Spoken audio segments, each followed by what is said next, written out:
I'm going to talk about the basics of a binomial distribution.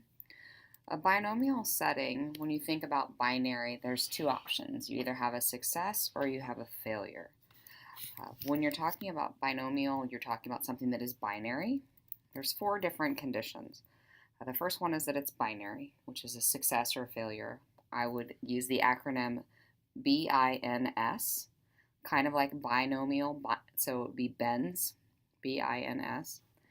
Binary is the first option, whether it happens or it doesn't happen. Like I got a red car or I didn't get a red car.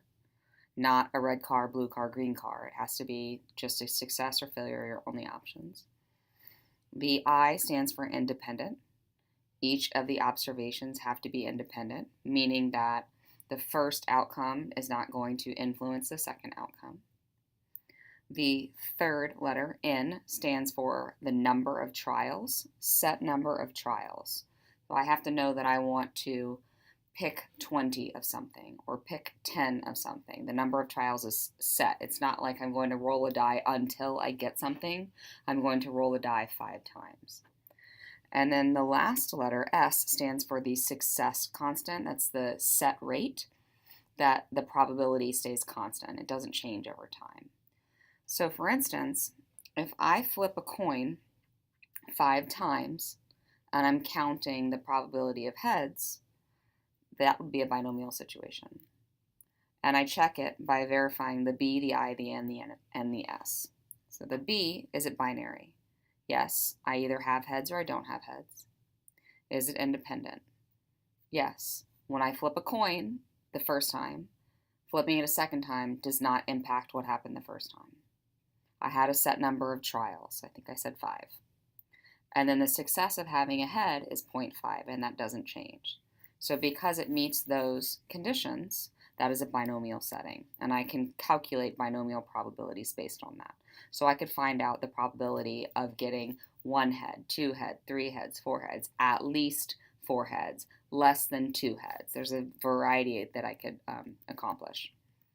The binomial coefficient is calculated by doing n number of trials, choosing k successes. So if I wanted to calculate the probability of getting 2 heads out of 5, my n would be 5 and my k would be 2. And I can use my calculator to do this if I wanted to, or I could do it by hand. It would be a combination of 5, choose 2. I'll show you how to enter that into your calculator in the next section. Now, the factorial, that's the exclamation point. It stands for going from whatever the number is, so 5, and going down to 1 using multiplication. So 5 times 4 times 3 times 2 times 1. And we use the binomial coefficient when we're calculating binomial probabilities because it tells us how many different ways a certain probability can happen. So getting 2 heads doesn't just happen one way. I could get heads, heads, and then tails. I could get heads, tails, heads, tails, tails. I could get heads, tails, tails, tails, heads. So there's a variety of different ways. So I need to know how many different ways there are and then multiply that times my probability to find my overall binomial probability. This is the binomial probability formula.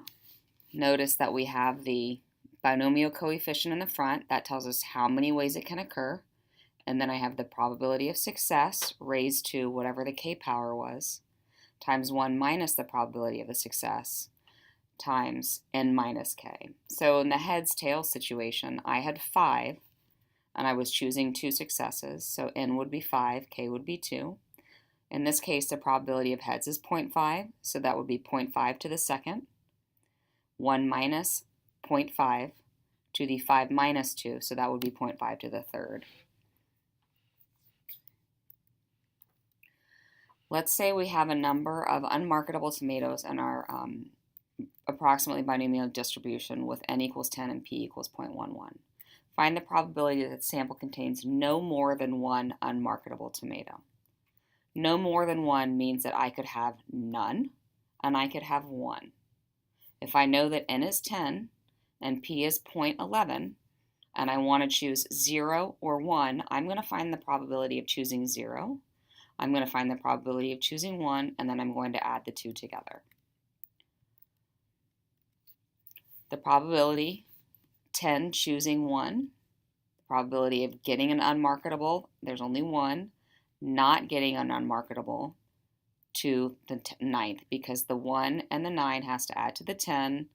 So these two exponents have to add to your sample size, and your two probabilities have to add to 1. And then I did it for 0 unmarketables, and I can add the two results together. You can plug this into your calculator, and in the next part, I will show you how to do that. At least one unmarketable tomato. Remember that at least is best served by using a complement, which would be 1 minus the probability of no unmarketable tomatoes. And we've already calculated the probability of no unmarketable tomatoes here, which was 0.3118. So if we do 1 minus 0.3118, we get 0.6882. There is a certain mean and standard deviation to describe a binomial distribution. The mean of a binomial distribution is found by taking the number in your sample times the probability or your success constant. The standard deviation is found by taking NP times 1 minus P. And remember that P and 1 minus P should sum to 1 because we're in a binomial setting. This only works for binomial distributions and cannot be used for any other distributions. And that is your basic binomial distribution.